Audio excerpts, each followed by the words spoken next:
Kay Saro 5 TV, shoutout. Hello po mga kalingap, mga kababayan kong OFW, kumusta na po kayong lahat? Sana ay nasa mabuti po kayong kalagayan, ligtas sa anumang kapahamakan. Lagi alagaan ang kalusugan, laging magdasal, huwag kalimutan magpasalamat araw-araw sa ating pakapangyarihan ala.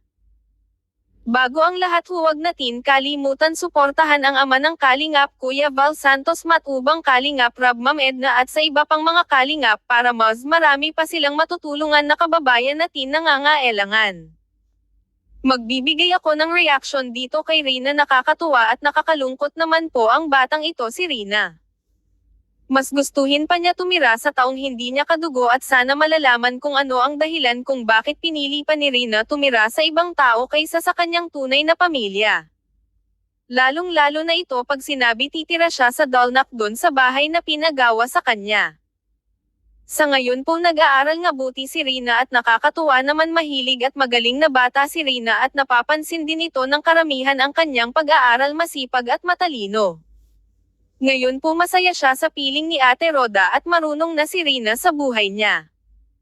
Panoorin po natin ang mixing video. Nakakalungkot naman po pag ganito eksena ni Rina. Magpapasalamat muna ako sa mga tumulong nag-subscribe, nanood ng aking reaction. Maraming salamat po, pagpalain po kayo. Para grupag tayo, grupag tayo.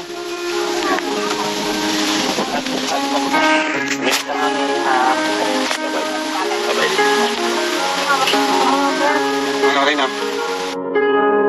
Gusto mo pa iwan? Ano masasabi mo, Reyna?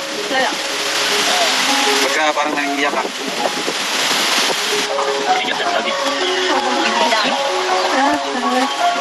Tignan mo, yun yung sumama. Kaya yun yung paiwan.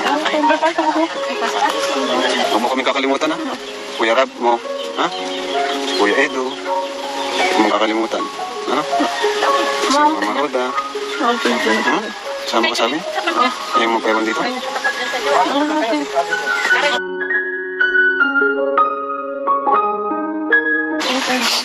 Kakalungkot pag ganito itong pagod. Di ako sa inang ganito na yung nagpapaalam tayo sa isang normal na sa atin. Nakapabahay na natin yung bata na ito, pero wala tayong magawa kasi. Ano? Wala kang kasama dito? Ah, walang kasama siya sa bahay? Sasamahan mo siya? Dami. Ibig sabihin, kawawa si Ate Roda, walang kasama? Oo, kasi mapungat sa bahay. Kawawa na si Ma'am.